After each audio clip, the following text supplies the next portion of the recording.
A coin can look scarce on a trading app, then suddenly millions of extra tokens become movable on a scheduled date. Nothing was hacked, no new chain was created. The project simply reached a token unlock. So what is a token unlock, and why do people in crypto watch unlock calendars like earnings dates? The tension is simple. An unlock does not automatically mean the price will crash, but it can change who is able to sell, who is still locked in, and how honest the current supply picture really is. Imagine a startup that pays early employees with shares, but those shares cannot be sold on day one. They vest over time. Crypto projects often do something similar with tokens. When a project launches, all of its tokens may already be planned on paper, but only some of them are actually circulating in the market.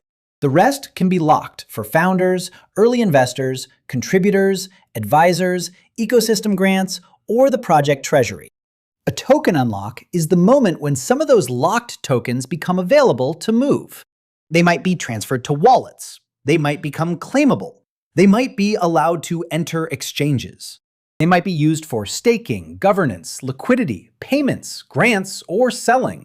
The key point is not that every unlocked token is instantly sold. The key point is that a restriction has been removed. That is why unlocks matter. They change the available choices of the people who receive those tokens. To understand unlocks, start with 3 supply numbers. The first is max supply, if the token has a hard cap. That is, the most tokens that can ever exist under the current rules. The second is total supply, which is how many tokens exist right now, including tokens that may be locked or sitting in controlled wallets. The third is circulating supply, which is the portion that is considered available in the market. The tricky part is that a token can have a small circulating supply, but a much larger total, or max supply. That can make the token look more scarce than it will be later. If only 10% of the supply is circulating, then 90% is still waiting somewhere in the design. That does not make the project good or bad by itself. It just means the future supply path matters. This is where vesting schedules come in. A vesting schedule is the timetable that says when locked tokens are released. It is usually written into project documents, investor agreements, smart contracts, or a mix of all 3. Some schedules are very transparent. Some are harder to verify. Some unlocks happen on-chain invisible vesting contracts. Others depend on legal agreements, foundation decisions, or wallets controlled by known entities. There are a few common patterns. The first is a cliff. A cliff means nothing unlocks for a period of time. Then, a large chunk becomes available at once. For example, a team allocation might be locked for 1 year. On the 1-year date, a portion unlocks. That sudden release is called a cliff unlock. It gets attention because it can create a noticeable change in circulating supply in a single day. The second pattern is linear vesting. Instead of one big release, tokens unlock gradually.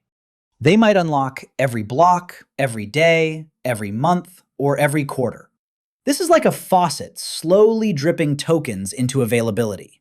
It is usually less dramatic than a cliff, but it can still add meaningful supply over time. The third pattern is a mix. A project might unlock a small amount at launch, wait through a cliff, then release the rest linearly for several years. This is common because projects want enough tokens available for liquidity and community use, while still preventing insiders from exiting all at once immediately after launch. If you are finding this useful, subscribe for more plain English crypto explainers. The goal here is not to hype coins or scare people away from them. It is to understand the machinery behind the numbers, so the market feels a little less mysterious. Now, let's make the mechanism more concrete. Suppose a project creates 1 billion tokens. At launch, 100 million are circulating. The other 900 million are allocated to the team, investors, community rewards, foundation reserves, and future incentives. The app you use may show the market cap based on the circulating 100 million. But a fully diluted valuation would look at all 1 billion tokens, even the locked ones. If the token trades at $1, the circulating market cap is $100 million. The fully diluted value is $1 billion. That gap is not just a math detail. It tells you that many tokens are not circulating yet. If future unlocks are large, then the market will eventually have to absorb more available supply, unless demand, usage, or long-term holding behavior grows enough to match it. This is why people track unlock calendars. An unlock calendar shows upcoming release dates, estimated token amounts, recipient categories, and sometimes the size of the unlock compared with circulating supply. A small unlock relative to a large liquid market may be less noticeable. A large unlock in a thin market may become a major focus. But here is the common misunderstanding. An unlock is not the same thing as a sell order. When tokens unlock, the recipient gains the ability to move them. That person or organization may sell some, sell none, stake them, vote with them, lend them, use them for liquidity, or keep holding. A foundation may use unlocked tokens to pay developers or fund ecosystem grants. Early investors may sell to return capital to their own investors. Team members may diversify after years of work. Market makers may use unlocked tokens to support liquidity. Different recipients have different incentives. So the honest statement is not unlock equals dump. The honest statement is unlock equals new optionality. That optionality can still matter a lot. Think about a locked token like a car behind a closed garage door. The car exists, but it cannot enter traffic. When the garage opens, the car might stay parked. It might drive slowly. It might merge onto a crowded road at rush hour. The unlock does not tell you exactly what happens next, but it changes what can happen next. This is why unlocks change incentives. Before an unlock, an insider may be economically exposed to the project, but unable to realize gains. After an unlock, that same insider has a choice. If the token is up since their private round, they may feel pressure to take profit. If the project needs long-term credibility, they may avoid selling quickly. If the token is down, they may still sell because they need liquidity, or they may wait. Outsiders cannot know every private decision in advance. There is also a timing effect. Markets often pay attention before the unlock date. Traders may position ahead of it. Some may expect selling pressure. Others may expect the fear to be overblown. Sometimes the event is already priced in. Sometimes the reaction comes before the unlock. Sometimes nothing obvious happens. Sometimes the effect is hidden inside broader market moves. That is why price predictions around unlocks are dangerous. You can know the schedule and still not know the behavior. What you can analyze is structure. First, who receives the tokens? Team tokens, investor tokens, community rewards, treasury tokens, and ecosystem incentives do not all mean the same thing.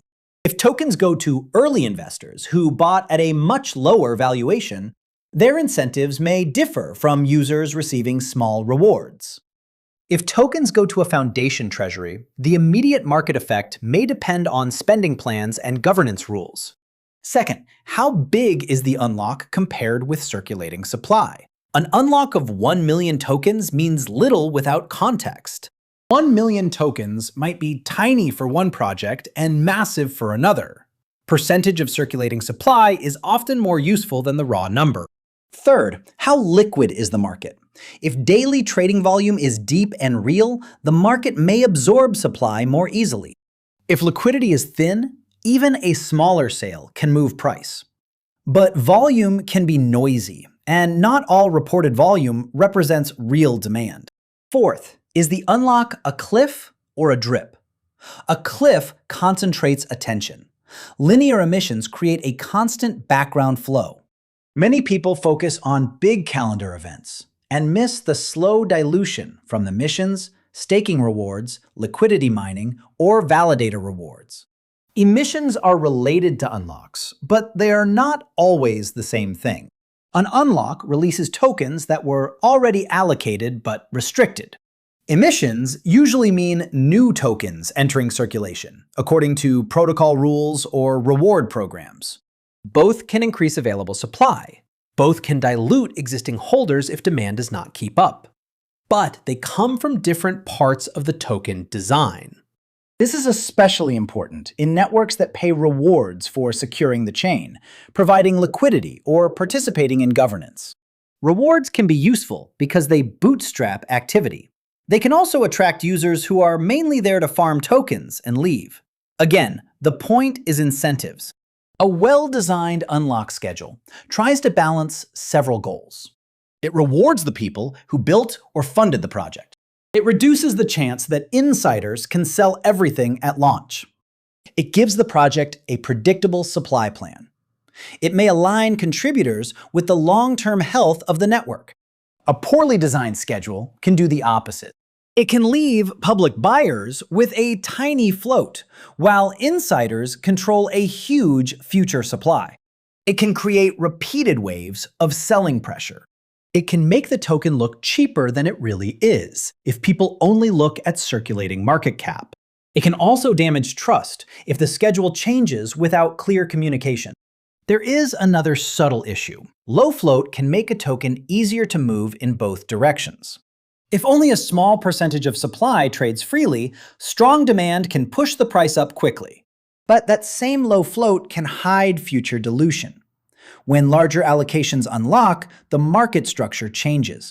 A token that felt scarce in month 1 may feel very different in year 2. This does not mean all lock supply is bad.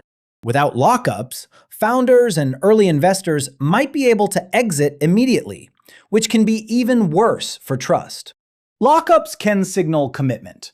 They can also give a young network time to build before major stakeholders have liquidity. The question is not whether lockups exist. The question is whether the schedule is transparent, reasonable, and aligned with the project's actual progress. For beginners, one of the best habits is to read tokenomics like a calendar, not just a pie chart. A pie chart tells you who gets what.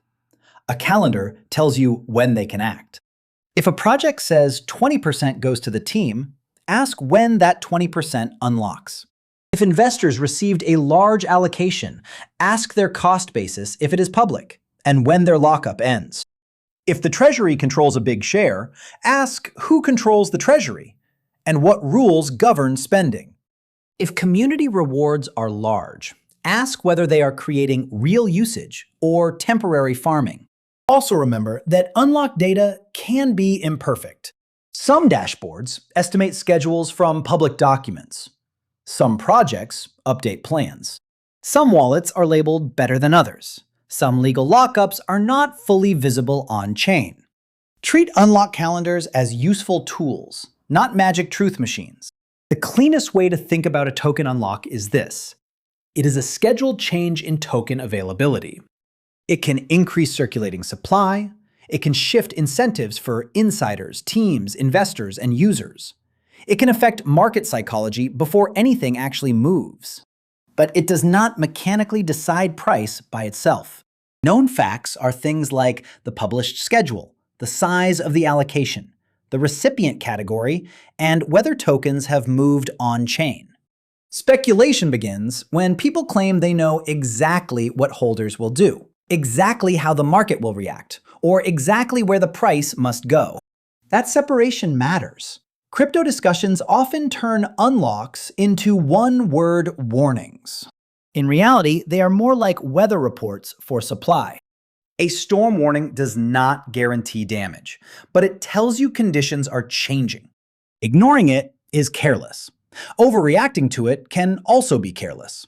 So when you see people talking about an upcoming unlock, do not just ask whether it is bullish or bearish. Ask better questions. How much is unlocking? Who receives it? Was it already expected? Is it a one-time cliff or a long release? How does it compare with circulating supply and liquidity? What has the project actually built during the lockup period? Those questions will not give you a guaranteed answer. They will give you a clearer map.